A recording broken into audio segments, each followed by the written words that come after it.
সম্মানিত মুসলিয়ান ইকরাম, আজকের জুমা হচ্ছে হিজরি সন, যেটাকে বলা হয় আরবি মাস। আরবি মাসের হিজরি সনের 1445 হিজরির শেষ জুমা আজকে। এখন জিলহজ মাস চলতেছে, আমরা জানি এটা হজের মাস। সদ্য হাজি সাহেবগণরা হজের সমস্ত কার্যক্রম সমাপ্ত করে অনেকে চলে এসেছেন, অনেকে এখনও আসছেন, আরও সময় এখনও বাকি আছে, সবাই এখনও চলে আসেনি। এখনও মক্কা মদিনাতে অসংখ্য হাজি সাহেবদের পদচারণা রয়েছে। তো হজ পরবর্তী এই যে আজকের জুমা, এটি হচ্ছে হিজরতের 1445 এর শেষ জুমা। আমরা অনেকেই যখন হিজরি বলা হয় বা হিজরত বলা হয়, তো আমরা এটা অনেকেই জানি না। আবার আলহামদুলিল্লাহ হয়তো অনেকেই জানি, যারা জানি আলহামদুলিল্লাহ, মাশাআল্লাহ, আল্লাহ তাদের এলমের মধ্যে, জ্ঞানের মধ্যে বারাকা দান করুক। হিজরত বলা হয় এক স্থান থেকে আরেক স্থানে প্রস্থান করা, এক জায়গা থেকে আরেক জায়গায় প্রত্যাবর্তন করা। আমি আসলে একটু সহজভাবে বলা পছন্দ করি। কিতাবের ভাষায় সংজ্ঞা বললে এটা যারা তালেবে ইলম এরা বুঝে, কিন্তু সাধারণ মানুষের জন্য এটা কষ্ট হয়ে যায়। হিজরত শব্দের অর্থ হচ্ছে এক জায়গা থেকে আরেক জায়গায় যাওয়া, এটাই হিজরত। ইসলামী শরীয়তে হিজরত খুবই গুরুত্বপূর্ণ, কেননা আমরা যদি পুরো ইসলামের ইতিহাসটা দেখি তাহলে আমরা জানি যে আমরা রাসূলুল্লাহ সাল্লাল্লাহু আলাইহি ওয়াসাল্লামের জীবনকে দুই ভাগে ভাগ করতে পারবো।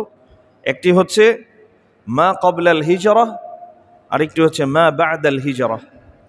হিজরতের আগের জীবন, হিজরতের পরবর্তী জীবন। তো রাসূলুল্লাহ সাল্লাল্লাহু আলাইহি ওয়াসাল্লাম যেই দিন আবু বকর সিদ্দিক রাদিয়াল্লাহু তাআলা আনহুকে নিয়ে মক্কা থেকে কাফের মুশরিকদের অত্যাচারে, তাদের নির্যাতনে, নিপীড়নে অতিষ্ঠ হয়ে যখন দেখলেন যে সেখানে আর ইসলাম প্রচার প্রসার করা সম্ভব নয়, তখন তিনি নিজ মাতৃভূমি থেকে মদিনার উদ্দেশ্যে রওনা করলেন। ওই যেই দিন তিনি রওনা করেছেন ওইটাই হচ্ছে বিদায়াতুল হিজরি। হিজরতের প্রথম দিন হচ্ছে সেই দিন থেকে।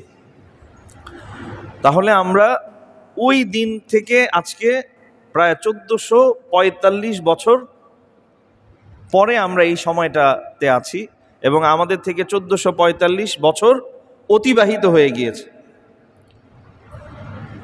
এটা বললাম এই জন্য, আমরা যখন ইসলামী ইতিহাস পড়ব, বিশেষ করে আপনারা যখন মক্কা মদিনায় যান হজের সময়, হজের সফরে অথবা উমরার সফরে, তো ওইখানে আশেপাশে যত মাআলিম আছে, দর্শনীয় স্থানগুলো আছে, হ্যাঁ, ইসলামিক দর্শনীয় যে ঐতিহাসিক স্থানগুলো রয়েছে, এই সব আলোচনার মধ্যেই দেখা যায় এই আলোচনাটা আসে।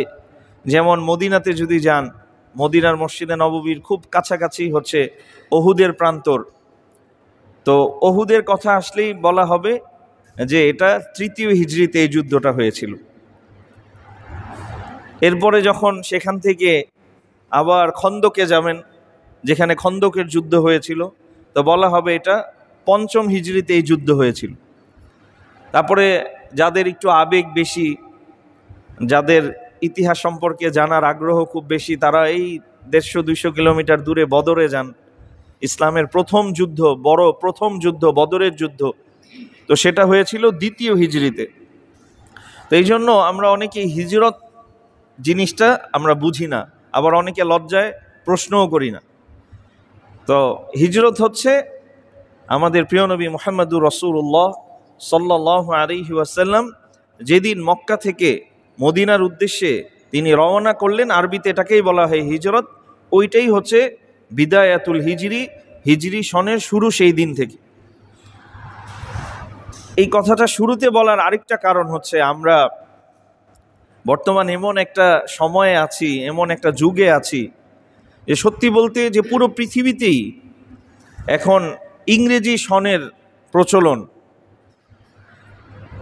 আমরা যতই বলি যে আমি বাঙালি, আমি আমার মাতৃভাষাকে ভালোবাসি, তো দেখা যায় যে একজন মানুষকে 5 মিনিট কথা বলতে দিলে তার 5 মিনিটের মধ্যে না হইলেও 50টা ইংরেজি শব্দ এসে পড়ে। হাত্তা কি আমাদেরও একই অবস্থা, কারণ এটা এখন যুগের চাহিদা হয়ে দাঁড়িয়েছে, বিশেষ করে আমাদের বাংলাদেশে। এখন কেউ যদি ইংলিশ না বলে মানুষ মনে করে সে অজ্ঞ, সে কিছুই জানে না। তো এই জন্য এখন ইংলিশ বলাটা একটা স্মার্টনেস হয়ে গেছে। যদি আমরা আমাদের ভাষার জন্য কি করেছি, যুদ্ধ করেছি, যেটা সম্ভবত পৃথিবীতে আর কেউ করেছে কিনা সেটার ওরকম নজির নাই, যেটা আমরা আমাদের ভাষার জন্য করেছি। মাতৃভাষা এটা আল্লাহর পক্ষ থেকে একটা নেয়ামত। ওমিন আয়াতিহি খালকুস সামাওয়াতি ওয়াল আরদি ওয়াখতিলাফু আলসিনাতিকুম ওয়া আলওয়ানিকুম, এটা আল্লাহর একটা নিদর্শন। একই মানুষ অঞ্চল ভেদে কথার ভাষার কি মানে পার্থক্য, আল্লাহু আকবার। এক দেশের মানুষ একভাবে কথা বলতেছে, আরেক দেশের মানুষ একভাবে কথা বলতেছে।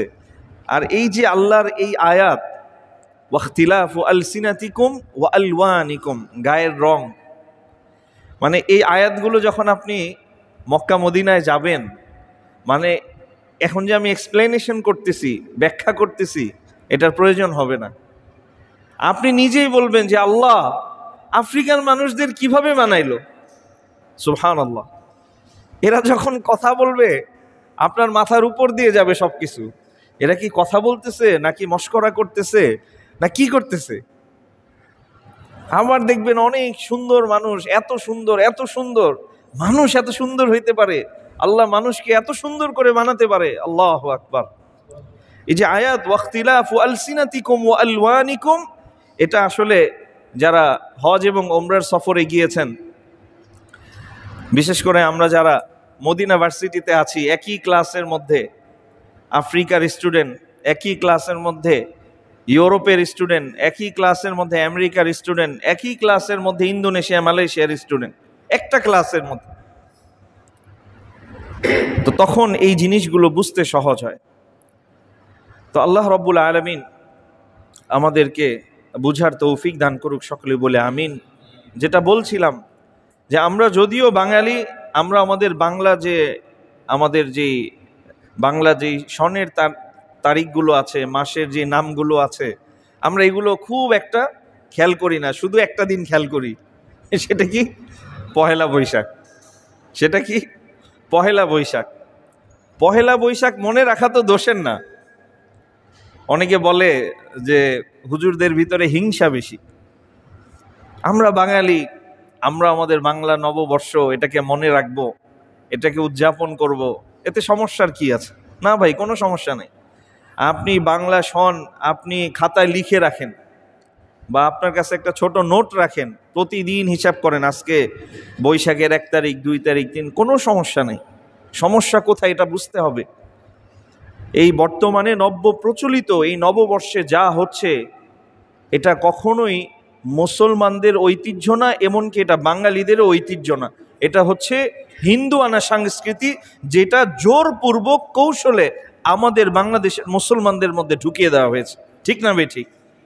এই জন্য মুসলমানদের সতর্ক থাকতে হবে। আপনার মা মুরব্বী যারা আছেন, যাদের বয়স 60-70 হয়ে গিয়েছে, তাদেরকে জিজ্ঞেস করেন যে তাদের ছোটবেলায় এরকম বেহায়াপনা হতো কিনা পহেলা বৈশাখে, দেখেন তারা কি বলে। আমাদের মা দাদিরা তারা এরকমভাবে ওই সমস্ত জায়গায় গিয়ে উদযাপন করতো কিনা জিজ্ঞেস করেন তাদেরকে।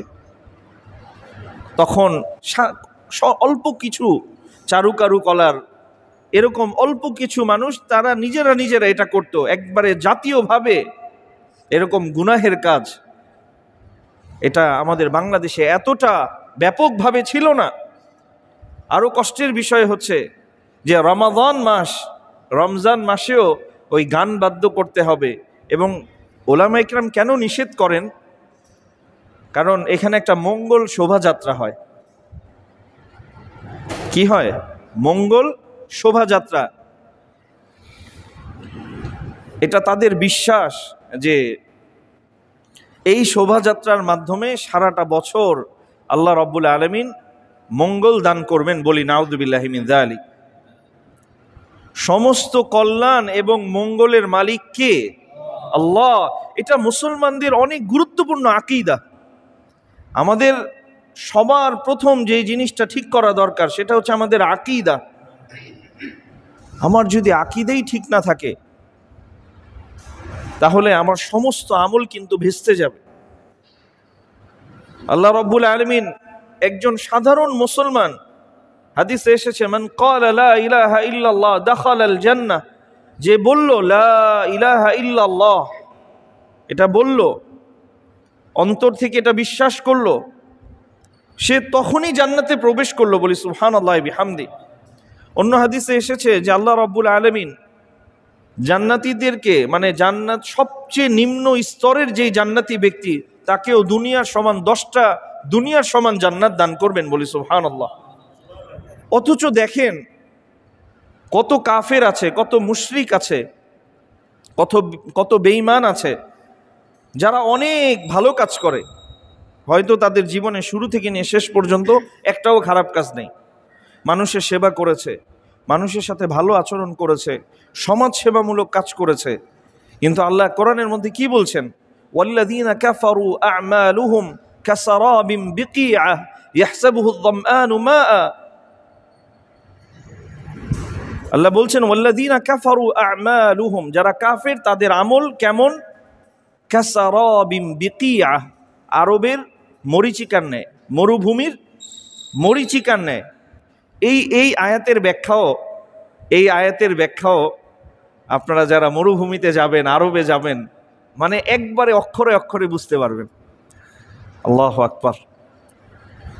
এত রোদ এই সময়টা আরো বেশি বোঝা যায়, এত গরম, এত তীব্রতা, মানে গাড়িতে চলতে থাকবেন আর মনে হবে যে 100 গজ সামনে একটু পানির মতো কেমন ছলছল করতেছে, কিন্তু সামনে কিছুই নেই। আল্লাহু আকবার। আসলে না, এই আয়াতগুলো আমরা পড়তাম, আমাদের ওস্তাদরা পড়াতেন, ব্যাখ্যা করতেন, বয়ানে শুনতাম। ওয়াল্লাহি মানে যখন প্রথম গিয়ে এই জিনিসগুলো অনুভব করছি, তো মনে হচ্ছে যে আল্লাহ যেন চোখে হাত দিয়ে দিয়ে কোরআনের আয়াতগুলো মানে একবারে চাক্ষুষভাবে বুঝাচ্ছেন। ওয়াল্লাযীনা কাফারু আ'মালুহুম কাসারাবিন বিকিআহ, অনেক দামি কথা, কোরআনের কথা, আল্লাহর কথা, এবং অনুধাবন করার বিষয়। যে আল্লাহ বলতে পারতেন যে কাফেরদের আমল কিছুই নাই, তারা কিছুই পাবে না, কিন্তু আল্লাহ ব্যাখ্যা দিয়ে বুঝাচ্ছেন কাসারাবিন বিকিআহ, মরুভূমির মরিচিকার ন্যায়, ইয়াহসাবুহু আয-যামআনু মাআ, একজন তৃষ্ণার্ত ব্যক্তি যে মরুভূমিতে আছে, সে মনে করে এই তো একটু সামনে গেলেই পানি পাবো। পানির, আমরা বাংলাদেশে যেটা দেখি, দূরে যদি পানি থাকে একটা কেমন একটু রিফ্লেক্স করে, একটু ছলছল করে, একটু চিলিক দেয়, তো এরকম মনে হয়। হাত্তা ইযা জাআহ, যখন সে ওটা পাওয়ার জন্য ওটার কাছে যায়, ওটার কাছে আসে, লাম ইয়াজিদহু শাইআ, সে কিছুই পায় না। তো কাফেররা দুনিয়াতে অনেক ভালো কাজ করে, সমাজসেবামূলক কাজ করে, হাত্তাকে আমরা অনেক মুসলমানরা তাদের প্রতি আমরা আবেগ দেখাই, দরদ দেখাই, কিন্তু আল্লাহ বলছেন তার এই সব কিছু মরুভূমির মরিচিকার ন্যায়। কেন? তার সবচেয়ে মেইন যেই বেসিক যেই জিনিসটা দরকার ছিল, ঈমান এবং তাওহীদ, এটাই তার মধ্যে নাই। তো ঈমান আর তাওহীদ কি জিনিস? ঈমান আর তাওহীদ হচ্ছে এই যে মসজিদের যে পিলারগুলো আছে না, মনে করেন ঈমান আর তাওহীদ হচ্ছে এই মসজিদের পিলারগুলো। আপনি যদি এই পিলার আর ফাউন্ডেশনটা ভালো মতো না দিয়ে যত বড়ই বিল্ডিং বানান, এই বিল্ডিংটার যেমন কোনো স্থায়িত্ব নাই, যে কোনো সময় এটা ধসে পড়বে। এমনকি ওই ইঞ্জিনিয়ারকেও যদি বলা হয় আপনি এখানে ঢুকেন, সে বলবে আমি ঢুকবো না। এটার মধ্যে কি নাই? পিলার নাই, এটার মধ্যে ফাউন্ডেশন নাই। এটা দেখতে অনেক সুন্দর হয়েছে, বড় হয়েছে, এটার কোনো 2 পয়সার দাম নাই। ঠিক তেমনইভাবে আল্লাহ রাব্বুল আলামিন বান্দাকে সৃষ্টি করেছেন, এবং আল্লাহ কোরআনের মানে যে নির্দেশনার প্রথম যে আয়াত, ইয়া আইয়ুহান নাস উ'বুদু রাব্বাকুম, হে মানব জাতি। আল্লাহ কিন্তু এই আয়াতে বলেন না ইয়া আইয়ুহাল্লাযীনা আমানু, এটা সূরা বাকারার কোরআনের সর্বপ্রথম নির্দেশ মানব জাতির প্রতি। প্রথমে আল্লাহ কিছু আলোচনা করেছেন, আলিফ লাম মিম যালিকাল কিতাবু লা রাইবা ফি হুদাল লিল মুত্তাকিন আল্লাযীনা ইউমিনুনা বিল গায়ব। মুমিনদের কিছু সিফাতের কথা বর্ণনা করেছেন, কাফেরদের সিফাতের কথা বর্ণনা করেছেন, মুনাফিকদের সিফাতের কথা বর্ণনা করেছেন। এরপরে কোরআনের সর্বপ্রথম যেই মানব জাতির প্রতি যে অর্ডার, ইয়া আইয়ুহান নাস, হে মানব জাতি, এখানে শুধু মুমিনদেরকে বলছে না, শুধু মুসলমানদেরকে বলছে না, আল্লাহ সমস্ত মানব জাতিকে বলছেন, উ'বুদু রাব্বাকুম, তোমরা তোমাদের প্রতিপালকের ইবাদত করো, আল্লাযী খলাকাকুম, যিনি তোমাদেরকে সৃষ্টি করেছেন। তো আল্লাহ রাব্বুল আলামিন যে আমাদেরকে সৃষ্টি করেছেন, এটার সবচেয়ে বড় দাবি হচ্ছে আল্লাহর ইবাদত করা, আল্লাহর একত্ববাদে বিশ্বাস করা, আল্লাহর একত্ববাদের উপর ঈমান আনয়ন করা। এখন এটা না করে আমি যতই ভালো কাজ করি কোনো লাভ নাই। যেমন একজন সন্তান, সে তার বাবাকে বাবা বলেই স্বীকৃতি দেয় না, সন্তান মাকে মা বলেই স্বীকৃতি দেয় না। এই সন্তান যত বড় সুফি হোক, দরবেশ হোক, অলিয়া উলিয়া হোক, যত বড় দানবীর হোক, বাবা মার কাছে এই সন্তানের এক পয়সা দাম আছে? আল্লাহ রাব্বুল আলামিন তো একটাই, রাসূলুল্লাহ সাল্লাল্লাহু আলাইহি সাল্লাম তো সেটাই বললেন, রিদার রাব্বি ফি রিদাল ওয়ালিদ ওয়া সাখাতুর রাব্বি ফি সাখাতিল ওয়ালিদ। তুমি যদি আল্লাহর সন্তুষ্টি পেতে চাও তো আগে তোমার বাবা মার সন্তুষ্টি হাসিল করো। রাসূলুল্লাহ সাল্লাল্লাহু আলাইহি ওয়াসাল্লামের হাদিস, অনেক দামি জিনিস। আমি আসলে আজকে বয়ান হয়তো বুঝতে পারতেছেন, এটা কোনো বয়ান না, আমি আমার দিল দিয়ে আবেগ দিয়ে কিছু কথা বলতেছি। শুরুতে চাইছিলাম সেই কথাটা বলতে, যে আজ থেকে প্রায় 2-2.5 বছর আগে 2021 সালের সম্ভবত ডিসেম্বর মাসের মাঝামাঝিতে আমি এখানে শেষ জুমা পড়িয়েছিলাম। এর কিছুদিন পরে আমি মদিনাতে চলে যাই এবং গত 2 দিন আগে আমি আবার মদিনা থেকে আসছি। এটা আবার আমার প্রথম জুমা। শরীর শারীরিকভাবে মানসিকভাবে এতটা আমি টায়ার্ড, এটা আমি ভাষায় প্রকাশ করতে পারবো না। শুধু ভালোবাসা এবং আন্তরিকতার টানে এখানে আসা। বিশেষ করে আপনাদের সভাপতি সাহেব, আপনাদের সেক্রেটারি সাহেব, আল্লাহর কি ইচ্ছা, যেটা সব কিছু আল্লাহরই ইচ্ছা, যে ওনাদের সাথে হজের সফরে মদিনাতে দেখা হয় এবং আপনাদের সভাপতি সাহেবকে নিয়ে আমি আমাদের প্রিয় প্রাণের যেই বিশ্ববিদ্যালয়, পুরো বিশ্বের বর্তমান সময়ে মানে খুব প্রসিদ্ধ এবং আমরা সবাই জানি যে জনপ্রিয় একটি বিশ্ববিদ্যালয়, সেটি হচ্ছে মদিনা ইসলামী বিশ্ববিদ্যালয়। তো সেই ক্যাম্পাসে আমি আপনাদের সভাপতি সাহেবকে নিয়ে যেতে পারি, আলহামদুলিল্লাহ। আমরা একসাথে ভার্সিটি ঘুরি। তো আসলে আমার খুব বারবার মনে পড়তেছে। তো আমার সাথে সব সময় যোগাযোগ করতেন আপনাদের মসজিদ থেকে, আমি রমজানে আসবো কিনা, তারাবি পড়াবো কিনা। তা আমার কাছে বিষয়টা না খুব অন্যরকম লাগতো। এমনকি সত্যি কথা, এতটা ভালোবাসা আন্তরিকতার সাথে অন্য কেউ আমার সাথে এইভাবে যোগাযোগ করেন, একবারে সত্য কথা আমি বললাম। যদিও এখানে আপনাদের সাথে আমার সময় খুব কম, আমি শুধু 1 বছর তারাবি পড়াইছি আর একটা জুমা পড়াইছি, কিন্তু আমার মনে হয়েছে আমি ছোট থেকে এখানেই বড় হয়েছি। এরকমভাবে আমার খোঁজ খবর নেওয়া হয়েছে, যার কারণে আমি এটাই চাইছি যে আমার যতই শরীর খারাপ থাকুক, যতই যা কিছু হোক, আমি অন্তত যে কটা দিন আছি আমি উপস্থিত থাকার চেষ্টা করব।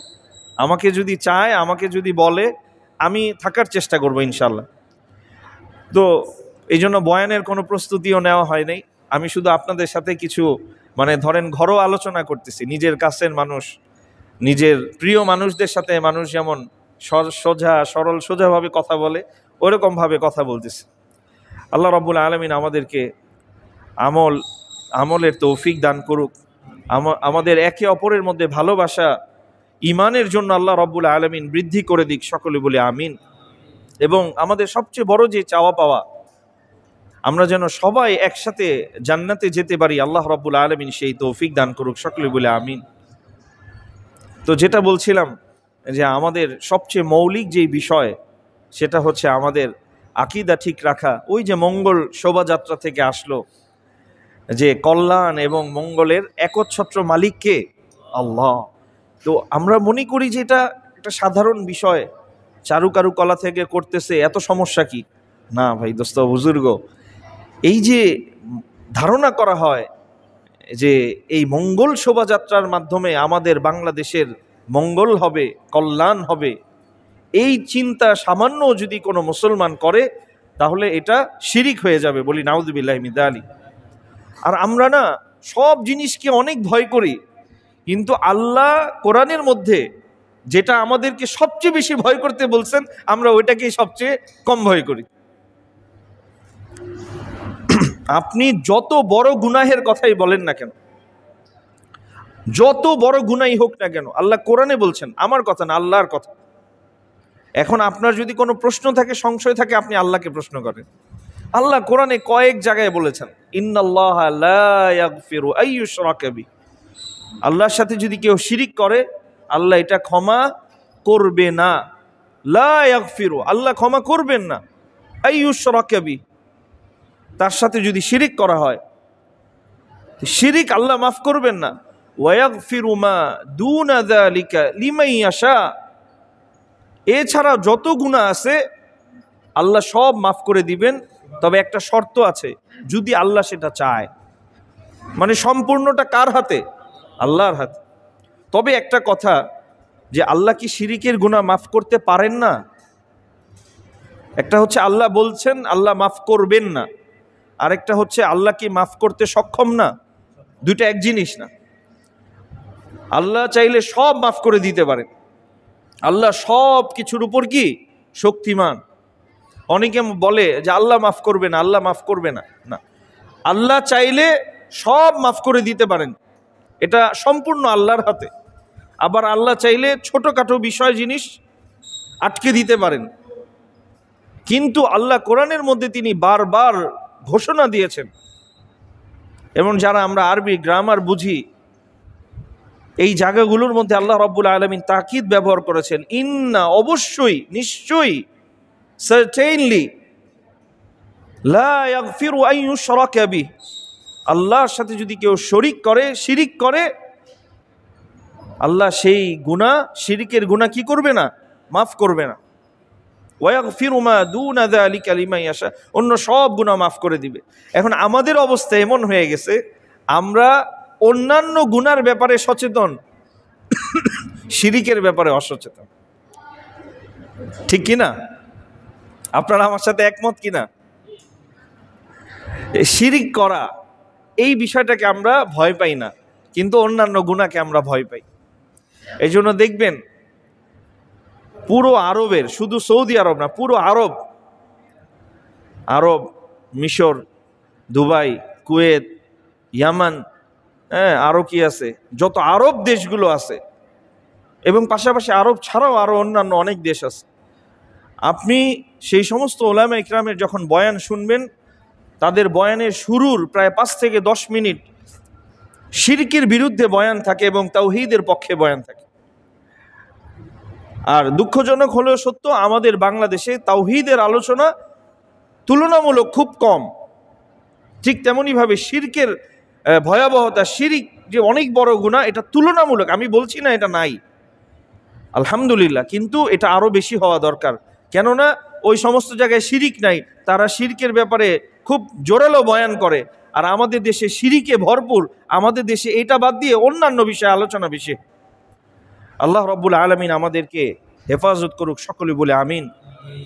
আমি যদি এখন বলি এটা শিরিক, এটা শিরিক, এটা শিরিক, আপনারা অনেকেই কষ্ট পাবেন।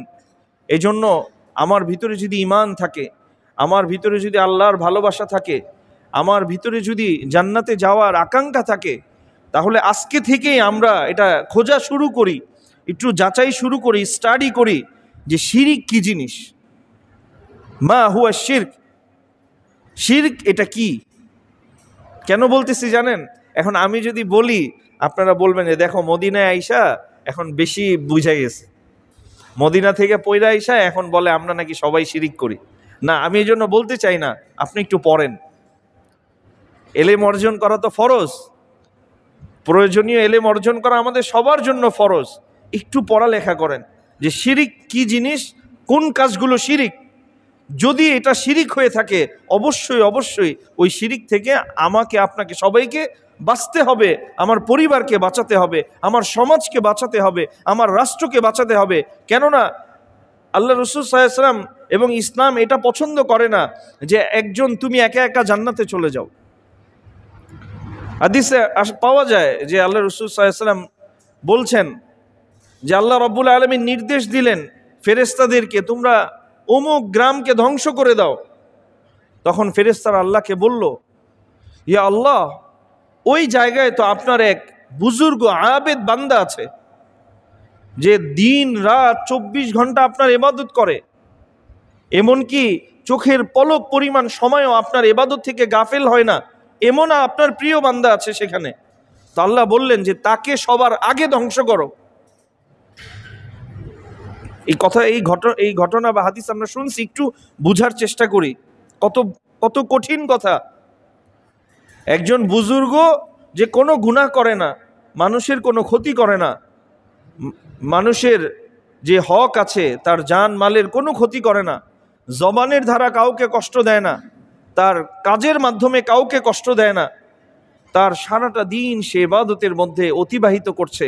এত বড় একজন বুজুর্গ হওয়ার পরে আল্লাহ রাব্বুল আলামিন তো সবই জানেন, তারপরেও ফেরেশতারা আল্লাহর কাছে অনুরোধ যে আল্লাহ, আপনার এত একজন বুজুর্গ, আপনার আবেদ বান্দা, সে এখানে আছে, আমরা ফেরেশতারা কিভাবে তাকে ধ্বংস করি? সে তো নেককার, সে তো পরহেজগার, সে তো আপনার ওয়ালি। তা আল্লাহ ওই বান্দার উপর কতটা রাগ, কতটা তার গোস্বা যে আল্লাহ বলছেন ওকে সবার আগে ধ্বংস করো। নাউযুবিল্লাহি মিন যালিক। ভাই দোস্ত বুজুর্গ, এই কথাটা এই জন্য বললাম, আপনারা অনেকেই বলেন হুজুরগো খায়া দেয়া কাম নাই, বলি কি বলি না আমরা, হুজুরদের খায়া দেয়া কোনো কাম নেই। হ্যারে কে কইছে ইসলামের হেফাজত করতে? হ্যারে কে কইছে ইসলাম নিয়ে এত বেশি মাথা ব্যথা করতে? আমরা কি মুসলমান না? আমরা কি নামাজ পড়ি না?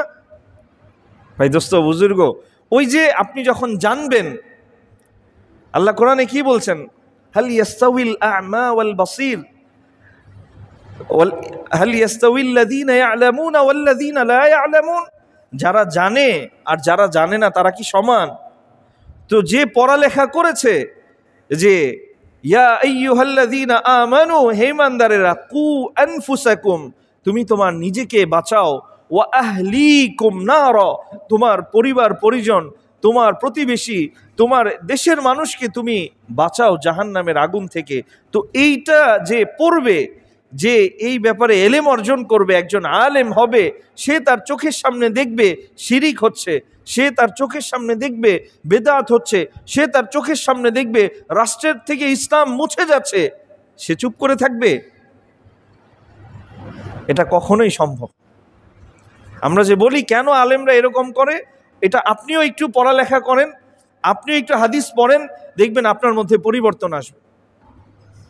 আপনি হয়তো আপনার জীবনের 30-40 বছর পার হয়ে গেছে, আপনি নিজে হয়তো অনেক নামাজ পড়েছেন, ইবাদত করেছেন, কিন্তু কখনো আপনি কাউকে নামাজের কথা বলেন নাই, কিন্তু আপনি একটু পড়েন এই হাদিসগুলো, আপনি বাবা, আপনি একটু পড়েন হাদিসগুলো যে আমি একা তো মসজিদে আসলাম জুমায়, আমার ছেলেটা আসলো কি আসলো না খবর আমি নেই। এটার ফলটা কি দাঁড়াবে? যে ওই যে আল্লাহ কোরআনের মধ্যে বলছেন, ইয়াউমা ইয়াফিরুল মারউ মিন আবি ওয়া উম্মিহি ওয়া আবি ওয়া সাহিবাতিহি ওয়া বানি, যে তখন সন্তান বাবাকে চিনবে না। ইয়াউমা ইয়াফিরুল মারউ মিন আখি, ভাই তার ভাইয়ের কাছ থেকে চলে যাবে, বাবা তার সন্তানের কাছ থেকে পলায়ন করবে।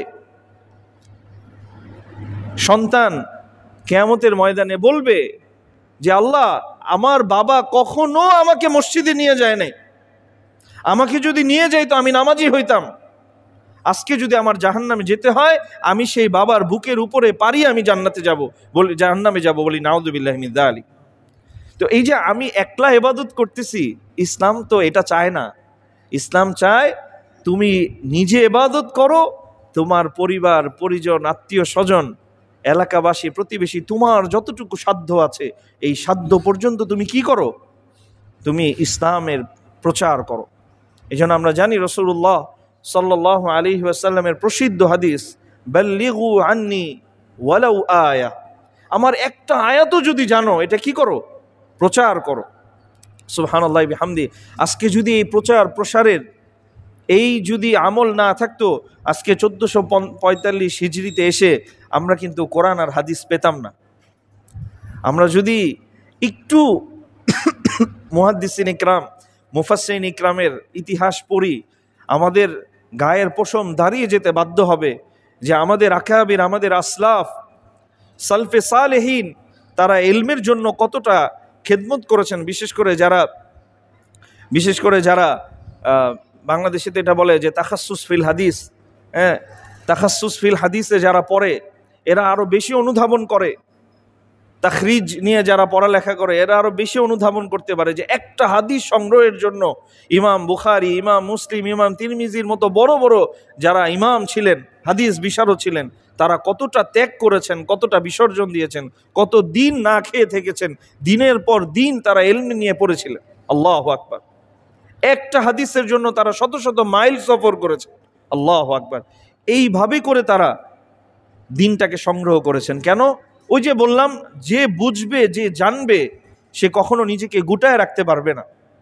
সে তার জীবনের শুরু থেকে শেষ পর্যন্ত একটাই সংগ্রাম করবে, সেটা হচ্ছে আল্লাহর দুনিয়াতে আল্লাহর একত্ববাদ প্রতিষ্ঠা করা, আল্লাহর দুনিয়াতে আল্লাহর যে বিধানগুলো আছে এগুলো মানুষের মাঝে ছড়িয়ে দেওয়া। এটা থেকে কখনোই তাকে বিরত রাখা যাবে না। আল্লাহ রাব্বুল আলামিন আমাদেরকে বুঝার তৌফিক দান করুক, সকলে বলে আমিন। আজকে আমার মূল আলোচনার যে বিষয় ছিল, যেটা আমি বললাম যে মাত্রই হজ শেষ হয়েছে, আমরাও যখন আসি আমাদের সাথে অনেক হাজি সাহেবরা এসেছেন, আমাদেরকেও বারবার জিজ্ঞেস করতেছে আমরা হাজি সাহেব কিনা, আমরা হজ থেকে এসেছি কিনা। তা বললাম যে না, আমরা হজ করে আসি নাই, তবে হাজি সাহেবরা যেই জায়গাগুলোতে ছিলেন আল্লাহ আমাদেরকেও সেখানে রেখেছেন, সেই জায়গা থেকে এসেছি, একই সাথে এসেছি। অর্থাৎ আমাদের হজ ফ্লাইট ছিল না, কিন্তু অনেক হাজি সাহেবরা আগে আগে চলে আসেন। তারা দেখা যায় এই সমস্ত যে শিডিউল ফ্লাইট আছে এগুলাতে আসেন। তো আমাদের ফ্লাইটও বেশ অনেক হাজি ছিলেন, আলহামদুলিল্লাহ। এবং আমরা সব জায়গায় অসংখ্য হাজি সাহেবদেরকে দেখেছি। অর্থাৎ এখন আসার সময়, কথাটা এই জন্য বললাম যে হজ আমরা জানি এটা আল্লাহর অনেক বড় একটা ইবাদত। এবং যেই খুতবায় যে হাদিস আমি পড়েছি, মান হাজ্জা লিল্লাহি ফালাম ইয়ারফুত ওয়ালাম ইয়াফসুক, যে আল্লাহর জন্য হজ করলো। দেখেন হাদিসের শব্দ চয়ন কতটা সূক্ষ্ম। মান হাজ্জা লিল্লাহ লাইসা লিয়াকতুবাল হাজ। আল্লাহ রাসূল সাল্লাল্লাহু আলাইহি ওয়াসাল্লাম বলছেন মান হাজ্জা লিল্লাহ, যে আল্লাহর জন্য হজ করলো।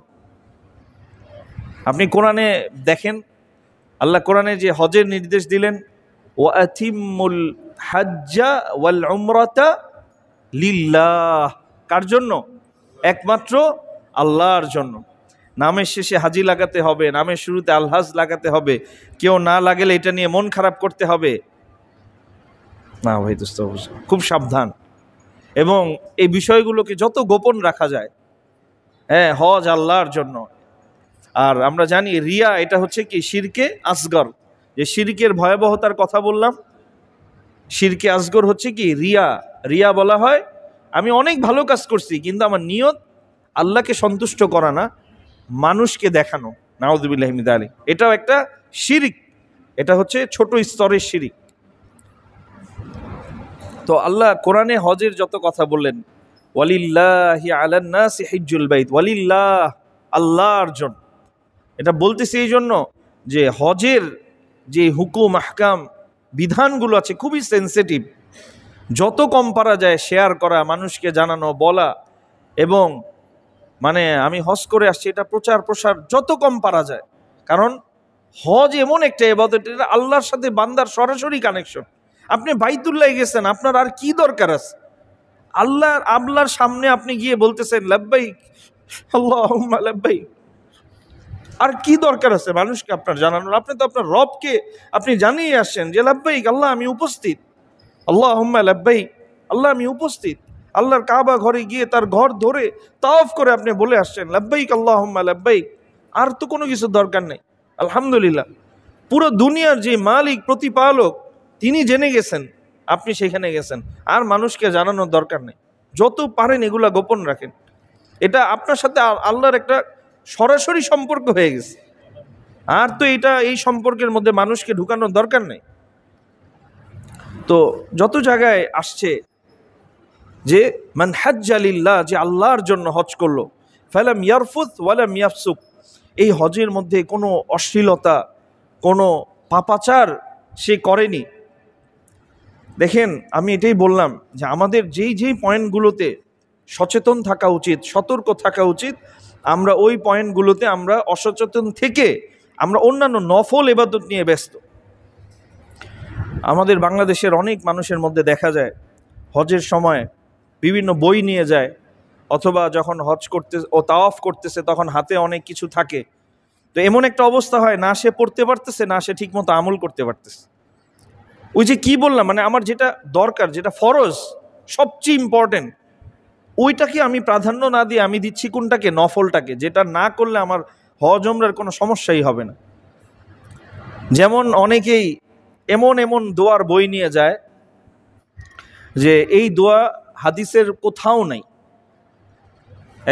এক দোয়ার কথা বলতেছে, তো এখন তো অনলাইনের যুগ, আপনার এমন অনেক অ্যাপস আছে, এমন অনেক সফটওয়্যার আছে যেখানে আপনি হাদিসের একটা অংশ লিখে সার্চ দিবেন, এখানে আপনি এই হাদিসটা কোথায় আছে, কোন কিতাবে আছে, কে বর্ণনা করেছে, হাদিসটা সহিহ দাইফ বা হাদিসের মুরসাল না মুনকাতে, সব আপনি পেয়ে যাবেন। তো এই সময়ে এমন কিছু দোয়া, যেই দোয়া কোরআনে তো নাই, হাদিসেও কোথাও নাই, সাহাবা ইকরামের আমলের মধ্যেও নাই, কিন্তু এটা সে বেশি বেশি পড়তেছে। কিন্তু সবচেয়ে কষ্টের এবং দুঃখের বিষয়, আমার এটার খুব ইচ্ছা ছিল যে আমি একটা অন্তত ভিডিও বানাবো শুধু এইটা নিয়ে, যে বিশ্বাস করবেন না যে হজ আল্লাহর এত প্রিয় একটা ইবাদত, পুরো পৃথিবীর মানুষ এই হজের জন্য একটা জায়গায় সমবেত হয়, এবং হজের সবচেয়ে মূল যে আমলের জায়গা সেটা হচ্ছে আরাফা, ইয়াউমে আরাফা, 9 জিলহজ হাজিরা আরাফার মধ্যে সমস্ত হাজিরা একসাথে অবস্থান করে। আপনি বিশ্বাসও করবেন না, বাংলাদেশের প্রত্যেকটা তাঁবুর মধ্যে যে জিনিসটা সবচেয়ে বেশি হয় সেটা হচ্ছে ঝগড়াঝাটি, ফিতনা, ফাসাদ। আল্লাহ কোরআনে বলছেন, আজকে আমি যে আলোচনা করতে চেয়েছিলাম করা হয়নি, আল হাজ্জু আশহুরুম মা'লুমাত ফামান ফারাদা ফীহিন্নাল হজ, আই ফামান আহরামাল হজ, যে হজের নিয়ত করলো, ফালা রাফাসা ওয়ালা ফুসুকা ওয়ালা জিদালা ফিল হজ, সে যেন রাফাস, অশ্লীলতা না করে, ফুসুক, পাপাচার অর্থাৎ গুনাহ হয় এমন কোনো কাজ যেন না করে, ওয়ালা জিদাল, ঝগড়া না করে। হয়তো বাংলাদেশের হাজিদের মধ্যে রফাসটা হয় কিনা আমি জানি না, বা হয়তো এটা হয় না, তো ফুসুক আল জিদাল এটা এত বেশি হয়, এটা আপনি কল্পনাও করতে পারবেন। আস্তাগফিরুল্লাহ আল আযীম। ওই যে বললাম, এটা হচ্ছে মেইন ওই সময়টা। আপনাকে যদি কেউ গালিও দেয়, চুপ করে থাকেন। আল্লাহ রাসূল সাল্লাল্লাহু আলাইহি ওয়াসাল্লাম কি বলছেন? রমজান মাস, হ্যাঁ, যে তোমাকে যদি কেউ গালি দেয়, ইয়া হয়, ফালিয়াকুল ইন্নী সাইম, যে আমি এখন রোজাদার, আমি যদি তোমার সাথে ঝগড়া করি, ফাসাদ করি, আমি যদি তোমাকে গালি দিই, আমার রোজা কি হয়ে যাবে? নষ্ট হয়ে যাবে। রোজা নষ্ট হওয়া মানে কি? আল্লাহর পক্ষ থেকে যে আমি সোয়াবটা পেতাম, এই সোয়াবটা নষ্ট হয়ে যাবে। তো হজ তো আমি ঠিকই করতেছি, আরাফায় গেছি, মুজদালিফায় থাকলাম, মিনায় থেকে আসলাম, কঙ্কর নিক্ষেপ করতেছি, কিন্তু তাঁবুর মধ্যে আমি খালি ফিতনা করতেছি, ঝগড়া করতেছি, ফিতনা করতেছি, ঝগড়া করতেছি। হাত্তাকে আমি বলেই ফেলি, এইবার মদিনাতে বাংলাদেশের হায়াতুল উলিয়ার চেয়ারম্যান, বেফাকের মহাসচিব হজরতুল আল্লাম হজরত মাওলানা মাহমুদুল হাসান হাফিজাহুল্লাহ ওয়া রাআহ, হুজুরকে বললাম যে হুজুর গত বছর প্রায় অজ্ঞান হয়ে গিয়েছিলেন। তো ওনার একটা আদত হচ্ছে, উনি আরাফার তাঁবুতে থাকেন না, উনি সরাসরি মসজিদে নামিরায় চলে যায়। তো গতবার ভিড়ের কারণে, আমরা জানি যে গত বছর সবচেয়ে বড় হজ হয়েছিল, 23 লাখের উপরে মানুষ হয়েছিল, এই বছর তো 18 লাখের কিছু বেশি কম। তো নামিরাতে যেতে পারেনি, না যাওয়ার কারণে মানে প্রচণ্ড ভিড় ছিল। এই এত রোদের মধ্যে আমরা যারা তাঁবুতে ছিলাম, আমাদের অবস্থাই খারাপ। আর এত বয়স্ক একজন মানুষ তাঁবুর বাহিরে যেতে পারেনি, হুইল চেয়ারে করে করে তাকে নিয়ে যাওয়া হয়েছে এই রোদের প্রখরতায়। হুজুর অজ্ঞান হয়ে গেছে। তো হুজুরকে বললাম যে হুজুর, তাঁবুতে গেলে কি সমস্যা? বলে বাংলাদেশের তাঁবুতে গেলে কি হজ হয় নাকি?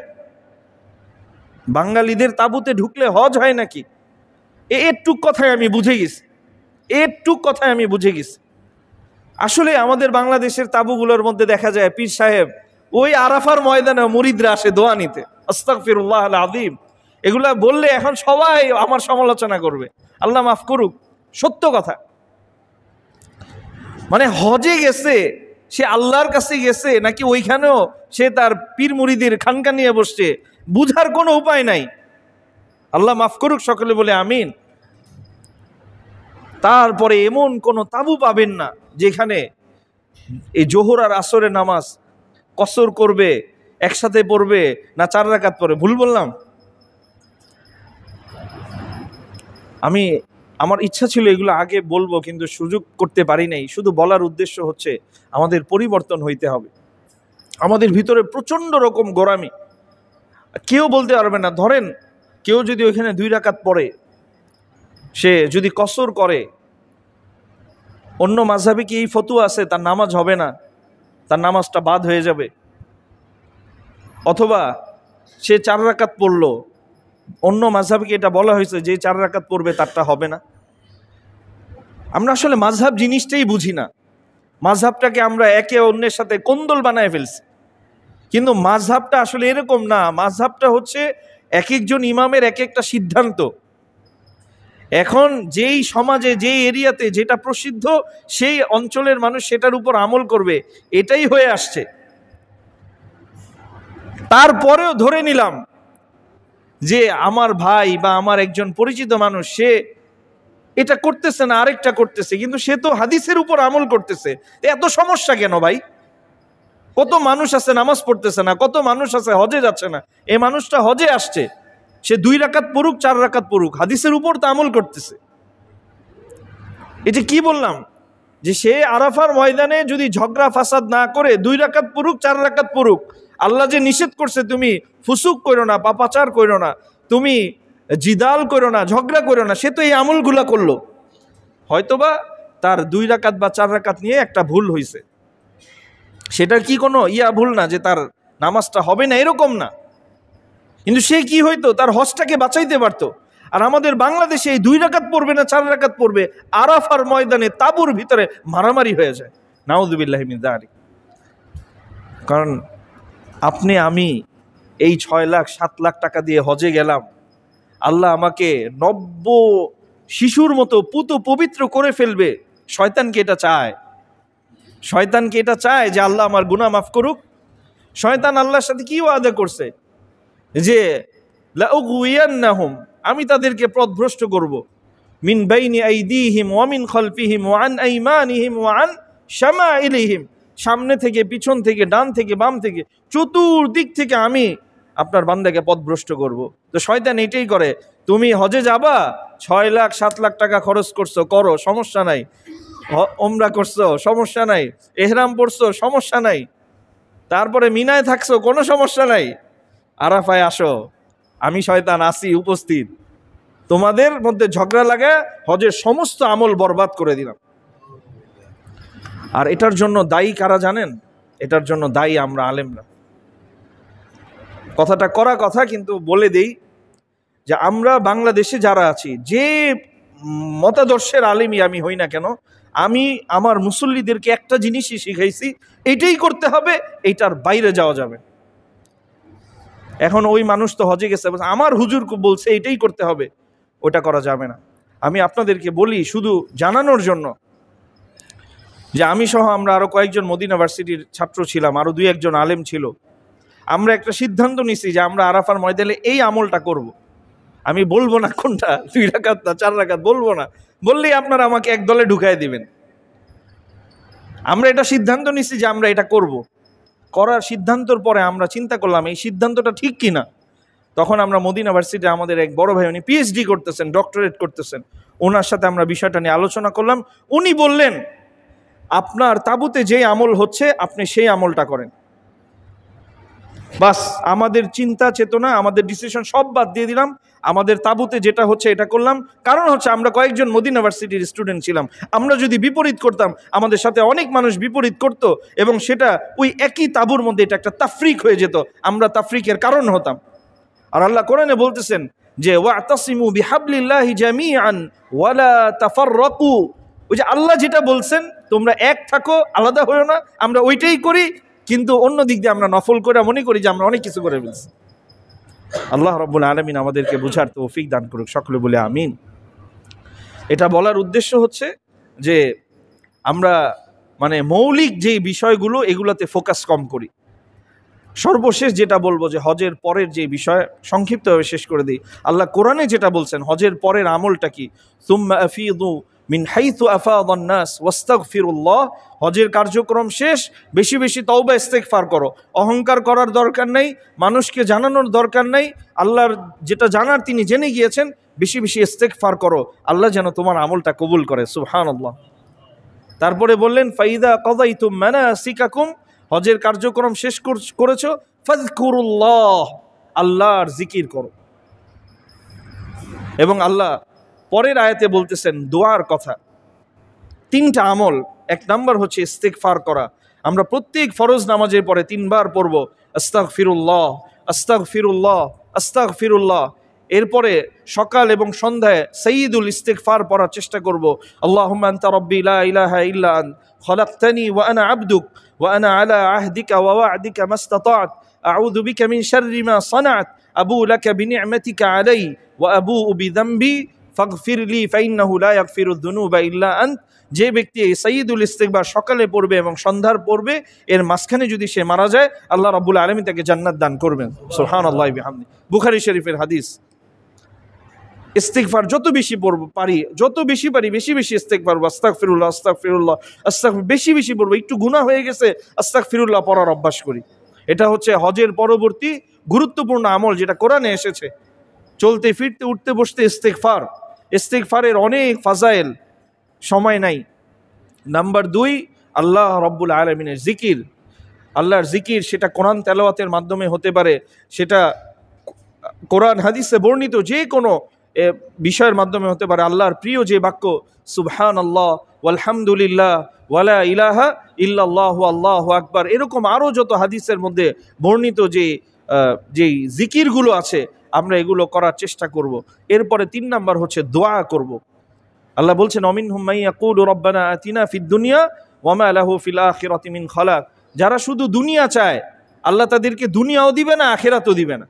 আর যারা অমিনহুম মান ইয়াকুলু রাব্বানা আতিনা ফিদ দুনিয়া হাসানা, আল্লাহ আমাদেরকে দোয়া শিখাচ্ছেন যে বলে আল্লাহ দুনিয়াতে আমাকে কল্যাণ দাও, ওয়া ফিল আখিরাতি হাসানা, আখিরাতেও কল্যাণ দাও।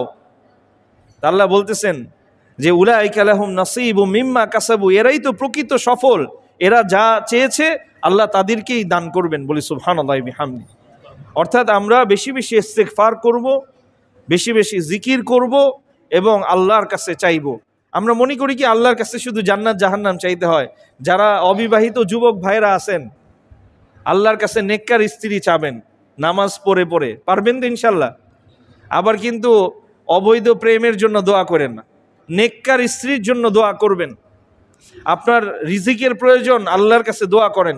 একটা ব্যবসা করতে যাচ্ছেন, আমরা সব খালি হুজুরদের দিয়ে করাই, আপনি নিজে নামাজ পড়ে কান্নাকাটি করে আল্লাহর কাছে দোয়া করে কল্যাণ চান, আল্লাহর কাছে বারাকা চান, আল্লাহর কাছে রহমত বরকত চান, এরপরে আপনি শুরু করেন, ইনশাআল্লাহ আল্লাহ ওই কাজে বারাকা দান করবেন। আপনি যেই কাজ করবেন, বিয়ে করতে যাচ্ছেন, যুবক হন, আপনি যুবতী হন, আপনি আগে নামাজ পড়ে দোয়া করে আল্লাহর কাছে চান যে আল্লাহ আমার জন্য আপনি একজন নেককার মানুষ আপনি ঠিক করে দিন, তার মধ্যে যত ভালো দিকগুলো আছে আপনি সেগুলো বাড়িয়ে দিন, তার মধ্যে যত খারাপ দিকগুলো আছে আপনি সেগুলো দূর করে দিন, এবং আমরা একে অপরে যেন আমরা দুনিয়ায় আপনার হুকুম পালন করে চলতে পারি সেই তৌফিক দান করেন। আল্লাহ রাব্বুল আলামিন আমাদের সবাইকে আমলের তৌফিক দান করুক, সকলে বলে আমিন। সময় একটু বেশি হয়ে গিয়েছে, এই জন্য আমি আন্তরিকভাবে দুঃখ প্রকাশ করছি। আমরা যারা সুন্নত পড়িনি সুন্নত পড়িনি।